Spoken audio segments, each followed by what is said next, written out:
my DMs, and you're like, all right, But I'm saying man. though, that's so iconic. Yeah. And at the time, like this whole video was so great. into Some this, of the things but he yeah. had on it. No, because I'm older. I'm old, Yeah. so this is nostalgic for me. And I forgot. You forget how great some of the stuff was. And you know? also, I want to shout out to Arsenio Hall. That's a comic, knowing that it's okay to ask this question right now, and which is awesome. That's what I'm saying. Yeah, that's talent. Yeah, man, he had some of the stuff oh, wow.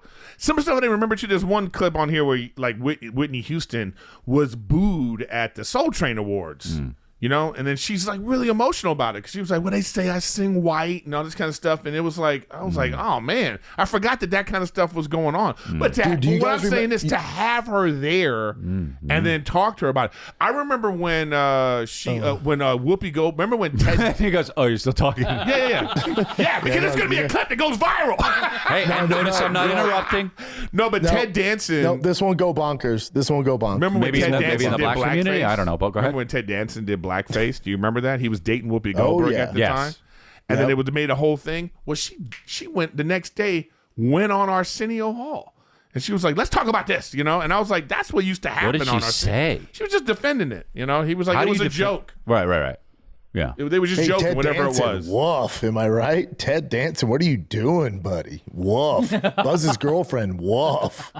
Well, that's not only just blackface, it's white lips.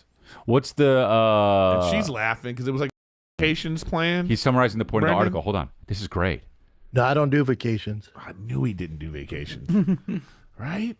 He just why is that? I'm going to Florida for Tigers football team. That's not a vacation. That's not a summary. That's You've as never close just as taken- I'm going to get, man. You're never just going to take the family and just lay on a beach someplace? No, I'm not the beach guy. They used to go to Montana. Oh, yeah, you If did. you go to Montana, yeah. That's a vacation. Yeah, totally. And then the kids start playing sports. So now they're training. Right. That's when the Rocky thing starts, you know. Wow. That's what those little hoes You want. show the montage of them doing like, you know. So here's what it's about. It argues that Clayface functions as an AIDS crisis allegory in late 80s and early 90s. There's no way they did that. Batman stories expressing cultural fear and shame around sexuality, illness, and contagion, especially as it intersected with gay men's experience. Oh, wow. What? It uses two portrayals to make the case. Grant Morrison's Arkham Asylum, 1989. Clayface, I'm a better singer than you. I don't think so. Okay. I don't know, man. Patreon sing-off coming up. We never did that, Eric. Remember, we always talked about doing singing. We've never done it. Because he was always like Mr. Antisocial guy. I don't like that. Dude, I know the real you, dude. I know that you like... You do. And you know what I was thinking about the other day? You lie a lot. Because this guy of took singing lessons, dance lessons. He was trying to be other than what he is right now. I wanted to be a triple threat.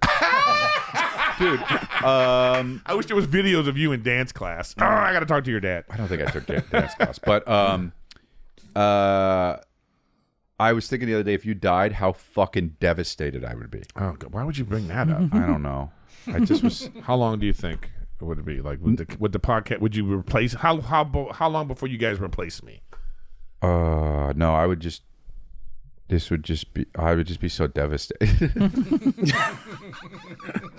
I'm like, oh, fuck. I imagine myself at your funeral and shit. Oh, I'm just God. like, oh, my God, dude. I'm Well, not ready for that shit. People are getting older. Yeah, I know. Ugh. I hate to even thought of that kind of stuff. Or just, even when you see like, you ever like see like you be driving down the street and then on the comedy club marquee they go R.I.P. to like some person that you're like, who's that? Yeah. You know, that's the. That's why I don't like to get close to people, man. I don't want to be feeling all that shit, you know? Yeah, well, you know what? Better to feel and Yeah, I know they say that. and lose it than never feel at all. I know they say that. That's why you got to get in a relationship, Chin. How's the dating life going on over there? Do we have to do like the There's the truck. the love line thing we used to do for you in Austin? Chinder. What's going on? No, the love life, dude. I'm still. I know it sounds crazy, but I feel like it's still settling in here Why does it sound so weird? with all the shows. Yeah, is it Can like, you hear me? Because of the feedback? why did it turn into a Just sounds dubbed weird, kung yeah. fu movie? No, because Brandon just turned on his truck. Oh, okay. Oh, I could hear the feedback now too, though. No, it sounds weird. But now Yeah, it it's sounds gone. weird. Like something's going wrong. Something's with the sound. Yeah. As soon as we started talking You got about the guy. relationships, he was like, Yeah. He's purposely doing it. Yeah, he's not even doing it. He's doing it on purpose. Yeah, dude. We know your shit. Have you gone on any dates? Not real dates. No. What Not is here. what is dating like now though? You Right? go to dinner or something? What do you even I feel do? like you don't. You, Thank God we're not doing that shit. Huh? Yeah. Well, because you know what? Because I was in where was I? I don't know. Near Disneyland. Brendan Schaub, as usual, interrupting, completely ruining the show. But then he leaves the show early.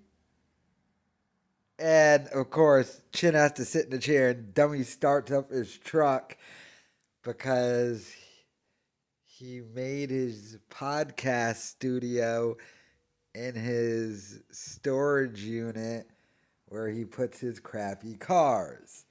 Because that's smart. But what was that whole thing? He was on the phone and then he started bitching, essentially, about his kids playing sports. Then he called his kids little hoes. Like, what? I thought the sports thing was your thing, and you're like overzealous dad pushing them into it. Where here is actually the reality. Brendan Schaub, honestly, has zero interest in his kids' sports. We've heard this from the baseball dad. He said Schaub just sat in his truck all the time and would only come out some of the times. He would much rather be on the road doing stand-up, maybe some addies. You definitely would love to be doing some baddies. But now this dummy's stuck at home because he can't sell any tickets. And he made this whole big thing of, I'm quitting stand-up. I'm going to spend time with my family. But he hates it. He absolutely hates it. Because, hey, honey, I got to fly somewhere to go buy a $100,000 truck while we have financial problems I'm bitching about constantly. Doesn't fly too well. So he's probably running out of excuses to get away from the wife. Because I never missed a kid's baseball game. Missed one of them when he went to a Lions game in Detroit. Because, you know, Brendan Schaub, huge Detroit Lions fan. And this was, like, at the beginning of the season, too. So, like, God knows what that was about. Missed his daughter getting her doctor's appointment for a diagnosis or getting the braces because he had to go to that car show. He hates being there. He doesn't want to be there. But he's stuck there. And he keeps interrupting. You can just tell everyone. Everyone is there because he's paying them money to be there. If he was not paying them money, they would not be there. They would be away from this redact in 2 seconds. How much do you think he pays D'Elia? If he's paying Callan $25,000 a month, he's got to be paying D'Elia more.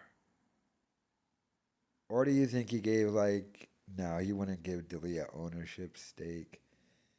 Because I know him and Theo technically own the King and the Sting. And they technically, this podcast is still the King and the Sting podcast. It's just renamed. And Theo left, but I don't think any of the business structure actually changed. I don't know. And I don't care. All I know is this idiot is stupid and nobody likes him. But let me know your thoughts in the comments.